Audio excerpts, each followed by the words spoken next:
The sound that stopped me was not the ringing of phones or the steady hum of the air conditioner, but a broken breath coming from behind the glass walls of the executive office, a sound so human that it felt out of place in a building ruled by confidence and control.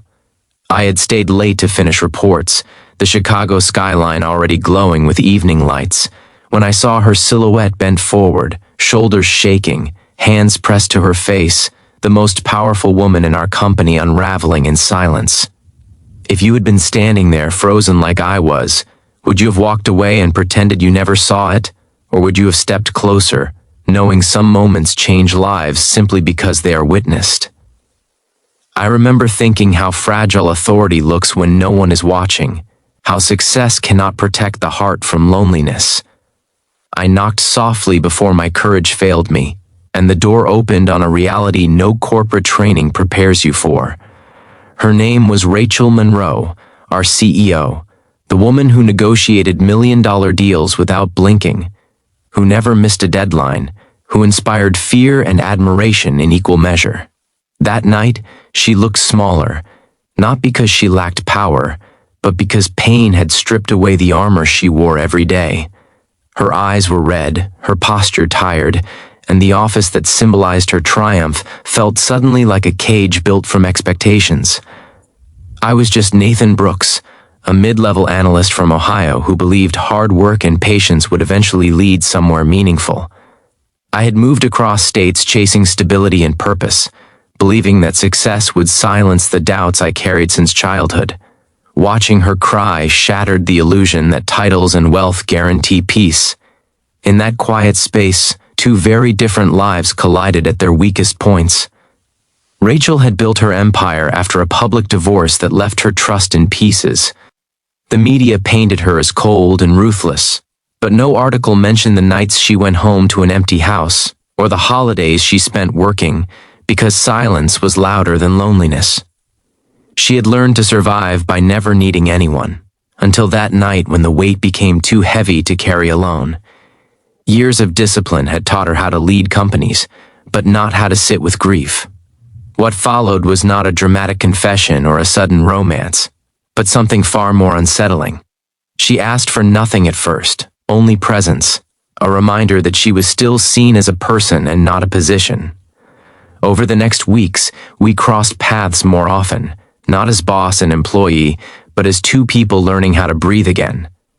I saw her smile cautiously, like someone testing fragile ground, and she saw my own fears reflected back at me. I began to notice the cracks in myself as well. I had spent years being invisible, convincing myself that staying quiet was the safest way to survive.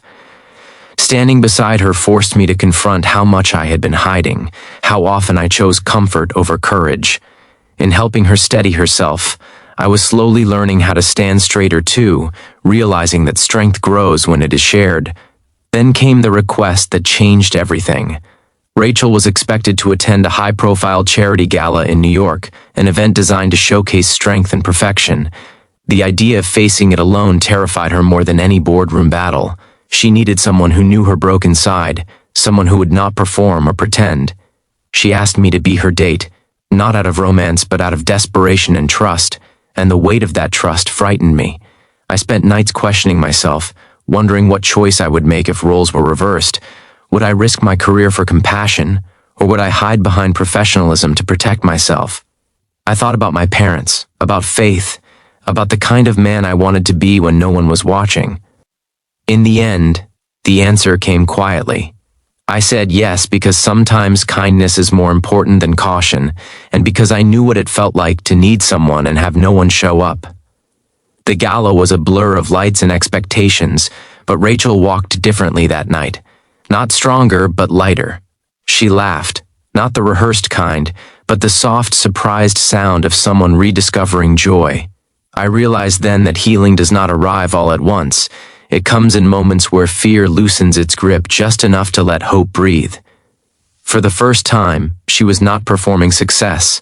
She was simply living. After that evening, nothing became magically perfect. There were rumors, boundaries to navigate, and consequences neither of us could fully predict. There were days of doubt, moments where stepping back felt easier than moving forward. But there was also growth. Rachel learned to ask for help without shame. I learned that my worth was not defined by my position, but by my willingness to stand with someone when it mattered most. Time passed quietly, and life continued with its usual demands. But something fundamental had shifted inside both of us. The fear that once controlled our choices loosened its hold, replaced by a cautious hope. We learned that vulnerability does not weaken authority, and that compassion can exist even in places built on competition. Those lessons stayed with me long after our daily paths no longer crossed, shaping how I treated people who trusted me. I learned to listen more, judge less, and lead with empathy rather than fear. Months later, our paths changed naturally. She remained CEO, but with a gentler strength that inspired loyalty rather than fear. I moved on to a new role, carrying lessons no resume could list. We did not become a fairy tale, but we became something real, a reminder that broken moments can lead to unexpected grace, and that strength often begins the moment we allow ourselves to be seen. If this story stirred something in you, pause for a moment and ask yourself what you would do if you caught someone strong at their weakest. Before we end, share in the comments what choice you think you would make in that moment. And if this story truly touched your heart, gently consider liking, commenting, sharing, and subscribing, because sometimes stories matter most when they are passed on,